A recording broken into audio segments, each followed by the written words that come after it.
Eu costumo dizer que um dos assuntos preferidos dos jantares inteligentes é falar mal de religião. É chique afirmar que as religiões são opressoras e atrasadas. Destruir a fé é um passatempo de intelectuais cheios de razão. Enquanto isso, pregamos a harmonia entre as crenças e o debate patina no lugar comum. Deus, por sua vez, segue alheio à banalidade e continua sendo um dos conceitos filosóficos mais elegantes. Para se falar de Deus, é necessário ser de fato inteligente, e isso é que o senso comum não imagina.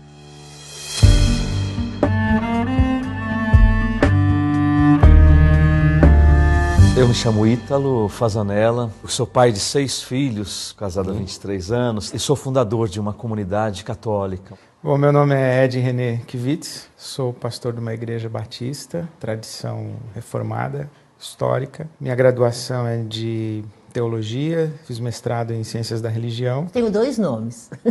2 nomes? Eu tenho um nome de batismo, que é Libertar, família espanhola, e tem um nome que eu recebi num ashram lá na Índia, de um mestre Osho, que é Bhavya. É Ma Dhyan Bhavya. Ma quer dizer senhora de si, Dhyan quer dizer meditação, e Bhavya é potencialidade. Então, meu caminho seria desenvolvimento da potencialidade pela meditação. Meu nome é Jaime, eu tenho 46 anos, sou casado, sou pai de 2 filhos, trabalho com informática, sou gerente de TI. Em termos religiosos, eu não tenho nada. Você é ateu? Eu sou ateu. Sempre foi? Não, foi um processo de crescimento. Falar de religião é sempre caminhar entre a fé e a razão. Deus talvez esteja pouco ligando para as nossas interrogações. Isto se Deus existir, é claro. Tem uma história legal dos rabinos, né? Os rabinos ficaram a noite toda discutindo se Deus existe, se Deus não existe, e concluíram que Deus não existia. Aí, pela manhã, um acordou, procurou pelo outro na casa, não achou, encontrou lá fora no jardim. Falou, o que você está fazendo, rapaz? Estou fazendo a minha liturgia. Falei, mas nós não concluímos que Deus não existe? Eu falei, o que Deus tem a ver com isso? O Nelson Rodrigues, aquele dramaturgo, costumava dizer que quando você tira a imortalidade, a gente cai de 4. Quer dizer, então a gente é só bicho. Um bicho metido a besta. Tipo, uma abelha mais complexa. Assim. Uma abelha que fez Harvard. Então a gente tá, tipo, aqui fazendo um mel chique. É um mel shake. Teve um cursozinho de férias que eu devo ter feito com 5 ou 6 anos. Comecei a ler a Bíblia e algumas coisas não faziam sentido. Logo no Gênesis, assim, falei, eu não estou entendendo isso aqui. Onde veio a mulher de Caim? E de onde veio o resto das pessoas? Né? Foi a primeira pergunta que eu fiz pro pastor. O que ele te falou? Isso é um mistério de Deus. Mexe o saco, menino. Isso é um mistério de Deus. O mistério de Deus. O ateísmo se agarra às coisas concretas. No seu mundo, não há espaço para abstração, nem vontade de penetrar no mistério. Entre Abraão e Darwin. Darwin, sempre Darwin. Você acha que é melhor ser ateu? Eu acho que é melhor ser ateu. Você acha que melhor. Quem é religioso, do teu ponto de vista, está embarcando num bonde errado? Toda religião é válida? Para o Jaime parece que nenhuma delas vale coisa nenhuma. Toda religião está certa? Talvez não seja a questão do certo ou do errado. Se eu partir do ponto de vista da família humana, todos somos seres semelhantes. E se uma religião favorece uma convivência pacífica, de respeito ao semelhante, independente das suas opções, eu acho que isso tem um valor. Imagina que um dos seus filhos, então, tua filha resolveu casar com alguém que é do candomblé e quer fazer um ritual de casamento no terreiro, tudo bem? Doutrinariamente eu não aceitaria. Ou seja... Eu estou chamando de doutrinariamente, na prática eu não aceitaria. Mas não significa que há uma falta de respeito ao culto e, sobretudo, às pessoas. Mas não acaba sendo um respeito meio vazio esse? Aparentemente sim, mas eu penso que é possível uma existência pacífica, porque eu venho... Então, pacífica sim, contanto que um mora na Zona Leste e outro na Zona Oeste. Não, mas eu venho de uma família espírita. Mas você não ia gostar que, de repente, tua filha case numa sinagoga ou num terreiro? Sim, pessoalmente eu não gostaria. Toda religião é válida, mas ela é válida até o momento em que ela não interfira no meu cotidiano. Com medo de sermos vistos como intolerantes, evitamos briga e brincamos de relativistas, dizendo que cada um tem sua verdade. Mas diante de problemas concretos, os conflitos logo aparecem. A última vez que eu me vi nessa situação, tomei um pau lascado, que eu falei que não era, que eu achava que tinha religião que fazia mal, experiência religiosa que fazia mal. Existe uma contradição entre as religiões. Se você faz uma opção por A, você não pode tolerar o B. Eu estava na Bahia num congresso de diálogo interreligioso. Eu não consigo entender como que um padre reza uma missa e coloca o pai de santo dentro do altar e lava a escadaria da igreja do Bonfim com as entidades e Jesus no meio. Para mim isso é uma confusão lascada. E a conclusão foi que o auditório reagiu dizendo que eu era um sulista, burguês, fundamentalista, branco e que não respeitava machista, a diversidade cultural da Bahia. Então, falei, não é uma questão de respeitar a diversidade cultural, é de perceber que existem lógicas em choque. Sim. Eu não tenho dificuldade nenhuma de dizer que há experiências religiosas que são nefastas. Então, Ed, você está dizendo que não dá para se ter um convívio sempre pacífico entre as religiões? Não dá. Vai entrar em choque, não é possível dizer assim, ah, legal, é o que você estava falando. Eu respeito, mas eu não respeito. Eu tolero. Eu acho que você está equivocado, às vezes, mais do que equivocado, eu acho que você é um idiota, mas porque nós somos civilizados, nós vamos repartir o pão. Por sermos caracteristicamente diferentes, precisamos de coisas diferentes. É a importância de cada religião, inclusive, porque eu acho que responde a tipos, eles dão caminhos, dão regras, que para cada um... Quando eu conheci, por exemplo, o Osho, que não é religião, para ele deve estar assim, não me coloque como religião, né? Não é religião. O que é, então? Não, ele é um pensador que propõe a meditação como autoconhecimento, e a partir do momento em que eu me conheço melhor, eu me equilibro mais, eu expando isso para quem está junto e vamos com isso aumentando. Da dificuldade de enfrentar os conflitos inevitáveis entre as crenças, brota uma espécie de religião autossustentável. Bávia, como que a gente faz para falar com Deus? Eu não consigo muito, mentira, eu não consigo nada ver esse Deus, uma coisa fora, como uma entidade. Então você é ateia também? Jaime, tem uma parceira aí. Então vamos lá, o que é que define ser ateia? A negação da existência de Deus ou de qualquer Deus, deuses. Ele é ateu, ele só acredita na matéria, suponho. Né? Não, eu não. Ah, tá. Eu não. Isso, vamos isso marcar que eu tô dizendo. Então, né? vamos marcar a diferença, porque tem outras forças em que eu acredito. Você é uma animista? No sentido que você acredita que existe uma espécie de alma do mundo que move tudo? Mas não é uma pessoa, não essa é uma alma. Pessoa, né? É o que, assim? É uma... Energia. Uma energia. Uma energia. Uma energia. É muito um caminho, assim, interno mesmo. De procurar toda essa sabedoria, toda essa maestria dentro de mim. O que a gente conhece quando se conhece? Conheço meus instintos, minhas aspirações. Conhece. E até muitas vezes você começa a perceber de onde você está agindo. Você está agindo da raiva, você está agindo da vingança. No momento que você conhece esses mecanismos, você consegue respirar e poder enxergar outras possibilidades. Você vai me falar, é muito mental? É uma coisa mental. Não é meio desumanizador essa coisa de não querer ter raiva? A raiva, ela faz parte. Isso de falar assim, me iluminei, acabei com a raiva, com o ciúme, isso é mentira. Sei. Isso está presente, faz parte do ser humano. Agora, existe uma diferença quando eu ajo a partir daí. E se sua irmã, sua prima tomar seu marido? Já tomaram. Que ótimo! Foi sua prima ou sua irmã? A melhor amiga, minha irmã. Sempre a melhor amiga. Você não ficou com raiva dela? Nossa, no primeiro momento. Então, mas eu não fui lá bater dizer. Nela, chegar lá e por que não pode fazer isso? Eu acho que dá para ser diferente, resolver diferente. No final das contas, religião é só autoajuda. É a impressão que eu fico um pouco depois da nossa conversa aqui, desse primeiro momento. Eu compro esse pacote aqui, se serve para mim, tudo bem.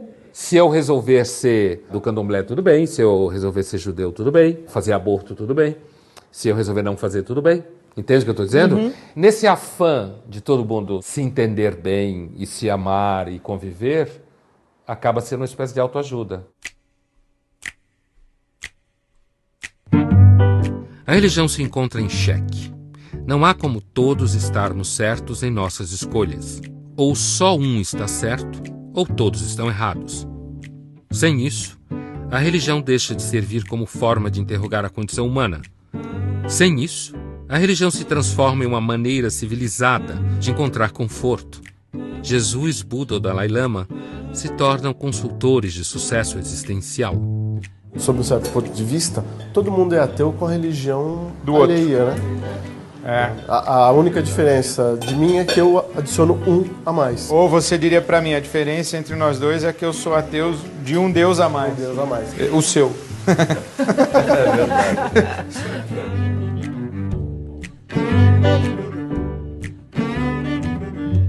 Não só de pão vive o homem, mas também do verbo. Do verbo.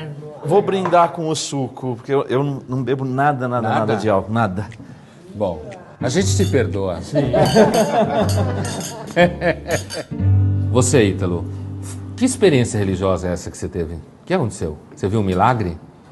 Não, talvez poderíamos chamar de um milagre de uma transformação da minha vida. A questão da separação dos meus pais não foi o grande motivo, mas eu acho que colaborou para que eu tivesse uma adolescência, uma juventude um pouco mais rebelde. Mas uma rebeldia, assim, muito, talvez, rancorosa, ir contra tudo e todos, contra o mundo. E aí você começa a aprontar muito. Aí eu comecei a beber, comecei a fumar, a juntar comprimidos com bebida, em excesso. Começamos a entrar na maconha.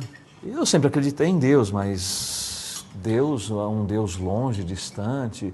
Mas algo começou a mexer dentro de mim e começou a me dar alguns outros critérios na vida, né? Aquilo que eu vivia, alguns valores, começaram a perder sentido. Você é um Lázaro? Em que sentido? Estava morto e ressuscitou? Sim, nesse sentido, com certeza. Eu me senti assim, uma vida nova. Eu sou a ressurreição e a vida. O que crê em mim, ainda que esteja morto, viverá. Assim disse Jesus a Maria, antes de ressuscitar Lázaro, morto há 4 dias. Na fé cristã, somos todos Lázaros. Outra passagem bíblica que trata do renascimento para uma nova vida acontece quando Paulo está a caminho de Damasco. Ao cair de seu cavalo, Paulo recebe a visita de Jesus e se torna cristão. Ed, você acha que falta o Jaime pegar o caminho de Damasco? Não, acho que falta o caminho de Damasco pegar ele. A discussão racional a respeito da fé é uma perfumaria. É uma distração e é uma evidência de busca.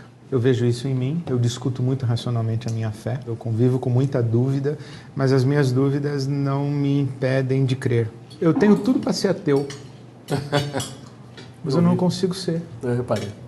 Eu reparei. Muitos elementos... Eu falei para você que as mesmas angústias que você tem, eu tenho, mas não me impedem de crer. Então eu acho que a experiência espiritual, ela acontece. Mesmo quem nega a Deus convive com Ele o tempo inteiro, nem que seja para negá-lo. Na hora de compartilhar o pão aparece uma questão fundamental. Dizer que é Deus quem escolhe os que creem significa dizer que os ateus não são escolhidos. São os ateus que não acreditam em Deus? Ou Deus que não acredita nos ateus? Os seres humanos creem em alguma forma de sobrenatural. Desde a pré-história a gente tem índices disso. Você acha que esses caras estão tudo viajando na maionese? Eu acho. Alguma tribo que não teve contato com a civilização, no meio do Quênia, vê passar o avião e procura uma explicação dentro do conjunto de crenças dele. O que falta a eles? Falta o conhecimento. Então ele procura encaixar aquilo que ele viu dentro do pequeno universo dele. Então você prega o ateísmo? Você prega o ateísmo no sentido de que fé é falta de conhecimento? Sim. Nos jantares inteligentes, a religião é ilusão e Deus está morto. Religião não define caráter. Mas define QI? Não define QI também. Não define QI. Você não se torna automaticamente burro por acreditar no grande pão de mel cósmico que vive na nebulosa do cavalo. Pão de mel? Aí você exagerou. Eu adoro pão de mel. Mas aí você É exagerou. uma religião que eu pretendo fundar, o grande pão de mel cósmico. Nos jantares inteligentes não se crê em Deus, mas na nutricionista. O ateísmo ataca Deus, mas seu novo oráculo é a ciência. Bem que o filósofo Nietzsche avisou que a próxima parada seria a fé na ciência. O que você acha desse argumento do pão de mel cósmico como absurdo da religião? É um exagero, né? Você falou brincando.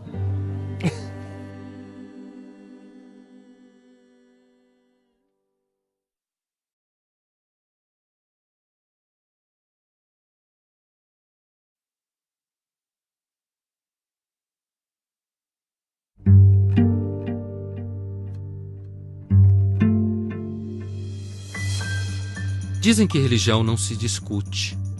Talvez essa seja uma maneira de evitar os impasses que surgem quando se fala de religião. Imagina que tua filha resolveu casar com alguém que é do candomblé. Na prática, eu não aceitaria. Não é uma questão de respeitar a diversidade cultural, é de perceber que existem lógicas em choque. Diante do problema, algumas soluções parecem as mais simples. Uma delas é associar a religião à ignorância. O que falta, Ed? Falta o conhecimento. Fé é falta de conhecimento. Sim. Outra maneira de fugir do conflito é investir na espiritualidade, essa espécie de religião autossustentável, que nos protege da angústia e ao mesmo tempo das críticas, onde todos são aceitos, onde todo mundo é bonitinho. É o que, assim, é uma... Energia. Uma energia. Como uma energia. Uma energia. Deus é uma das maiores preocupações humanas. Por isso a filosofia faz perguntas sobre a religião. No século XVII, por exemplo, um filósofo muito famoso chamado Blaise Pascal, matemático, ele fez um argumento onde você tem um católico, então crente, argumentando com um libertino, como se falava na época, que é um descrente, em que ele tenta provar, então, para o descrente, no primeiro momento, que é racional apostar na existência de Deus. Se você investe na existência de Deus e você morre, e Deus não existe, morreu, acabou. Se você investe na ideia que Deus existe, e chega lá, Deus existe, então você investiu um pouco e ganhou a eternidade. Se você investiu na ideia que Deus não existe, e não viveu segundo a vontade de Deus, morreu, chegou lá, topou com Deus, ele falou, agora você vai pagar o que você fez. Na realidade, o nome desse fragmento na obra do Pascal é infinito nada. Toda vez que você aposta contra o infinito, você perde. Né? Tem um detalhe que, em geral, escapa na famosa aposta de Pascal. O libertino concorda com o filósofo que, do ponto de vista de uma aposta, é melhor acreditar em Deus. Mas ainda assim ele não consegue ter fé. Pascal então responde, não é a razão que leva a Deus, mas é Deus quem escolhe os que vão conhecê-lo. O caminho de Damasco talvez não seja para todos. Há pouco o Jaime fez uma comparação entre igrejas, crenças e, por exemplo, a religião do pão de mel cósmico. Isso, o grande pão de mel cósmico. O que você acha desse argumento do pão de mel cósmico como absurdo da religião? Eu acho que ele não é um absurdo da religião, eu acho que ele é um absurdo da condição humana. A ciência também já acreditou em pão de mel cósmico. Né? Então a ciência mudou de ideia, não só a igreja mudou de ideia, a ciência mudou de ideia. Por definição, a ciência tem que mudar de ideia. Se ciência é a descoberta da realidade, decifrar a realidade, então ela vai mudar de ideia. Então quando ela muda de ideia, a gente vai dizer, pô, aquilo que ela deixou para trás é pão de mel cósmico. Então eu acho que a condição humana é passível de acreditar em qualquer coisa, inclusive pão de mel cósmico. Mas daí a comparar a crença em Deus na crença no pão de mel cósmico é um exagero, né? Você falou brincando. Me fala mais sobre isso. Porque assim, você pegar, se você pega a crença em Deus, você tem civilizações construídas a partir da crença em Deus.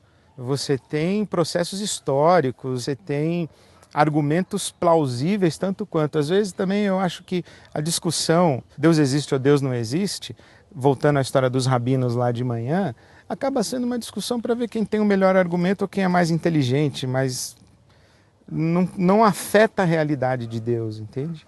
A condição humana vai acreditar em qualquer coisa, inclusive na ciência. Falar de religião para além do senso comum envolve riscos.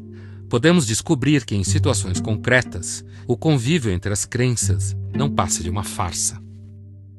Quando se discute Deus com palavras de ordem e frases feitas, perdemos de vista a tradição que as grandes religiões carregam. Por outro lado, se Deus é pão de mel, não há o que debater. O ateísmo militante revela sua face pueril. Você acha que a gente poderia dizer que a angústia também é um caminho para Deus?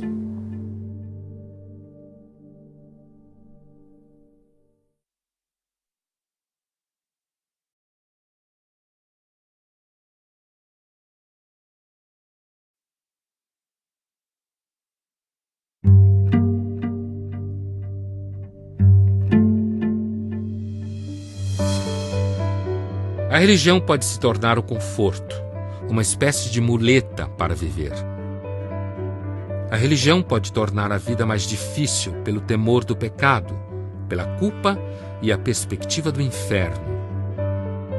A religião não torna a vida mais fácil. Ela a torna mais misteriosa e dramática. Crer ou não crer? Jaime, depois dessa nossa conversa hoje, você sai mais ateu do que entrou aqui? Reforçou a sua hipótese de que as religiões são, na realidade, crenças sem substância? Reforça. Tudo que a gente debateu, tudo que me fez pensar mais, só mostra que potencialmente eu estou no caminho certo. Você acha que ser ateu é mais fácil, no final das contas? Eu acho que sim. Porque nós que seguimos uma religião, apesar de toda a liberdade que a gente segue, mas existe uma pressão moral para a gente se manter dentro de uma linha, dentro de uma ética, e que nem sempre é fácil, né? Agora, quando eu não acredito e não tenho parâmetros que devem me guiar, eu penso que é mais fácil. Então, no final das contas, ao contrário de ser mais difícil, é mais fácil ser ateu. Sim.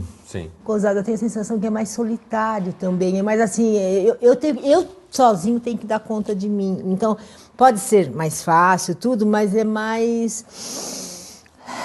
exige, eu acho que uma força maior. Percebo, assim, pessoas que eu convivo, que tem aquela coisa, pode deixar, porque Deus vai resolver por mim, não, eu vou ter essa força, eu vou receber ajuda na hora certa, eu acredito nisso. Então eu percebo que, ao mesmo tempo, é um amparo, sabe? É uma coisa assim de alguém te dando a mão. Eu tenho uma imagem que eu vivi, eu tinha 5 anos, fui atravessar a rua, segurando na mão do meu pai é muito alto, com aquela capa balançando, eu nem olhei se vinha carro ou não, porque era tão certo que ele ia me guiar e ia atravessar na hora que ele podia, que, sabe? Então eu sinto assim que tudo bem, não tem talvez essa cobrança, não sei o quê, mas é um caminho mais solitário e, portanto, exige mais de você com você mesmo. Você concorda, tem que se bancar com mais... Não, porque eu não penso na experiência religiosa como segurar na mão do papai para ele atravessar a rua comigo. Eu penso na experiência religiosa como um caminho para eu aprender a atravessar a rua. Eu acho que toda experiência religiosa que mantém dependência e mantém infantilidade, ela é nociva. Sei. Né? Então não tenho essa percepção. Você acha que a gente poderia dizer que a angústia também é um caminho para Deus? Eu acho que é o único caminho para Deus. Não só pode, como é o único? Eu acho que é o único. Qual o problema da religião? A vida não combina com religião. A complexidade da vida, da existência humana, da realidade do universo, da própria alma humana, da interioridade humana, isso é tão complexo que não cabe em nenhum sistema religioso.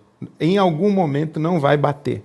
Aquele sistema organizado que lhe ofereceram, quando você começa a viver, não vai bater, e quando não bate, você é jogado na angústia. Ou você vai para a alienação e para a negação, ou você vai para o ceticismo completo, ou você tenta fazer uma síntese dessas possibilidades. A religião pode se tornar apenas uma defesa ao flertar com o relativismo e o existencialismo, e assim ficar chique. Uma forma de fugir do vazio que nos espreita. Muito bem. Que bom. Obrigado. Deus abençoe vocês. Inclusive o Jaime. Amém. Obrigado. Em que acreditar? Em Jesus? Em Buda? Na ciência? Em energias? Mas religião é mais do que um manual de autoajuda. Ela é uma forma de pensamento no deserto, um grande encontro com o nada. E é justamente nesse nada que está a revelação. Para um tema tão controverso, eu esperava um pouco mais de embate, de choque, de conflito. Me incomoda a estar ao lado de um ateu. Eu diria que talvez eu seja a parte mais disposta a aprender. Enquanto isso, eu fico com as evidências que existem, ou seja, nenhuma. A pessoa ela está além, sabe, da religião que ela pode professar, do partido político, tudo, tem uma coisa que é de uma integridade que independe disso. Eu acho que eu gostaria de falar isso, que o debate a respeito da fé em Deus, ele acaba sempre se degenerando para uma crítica a respeito da religião.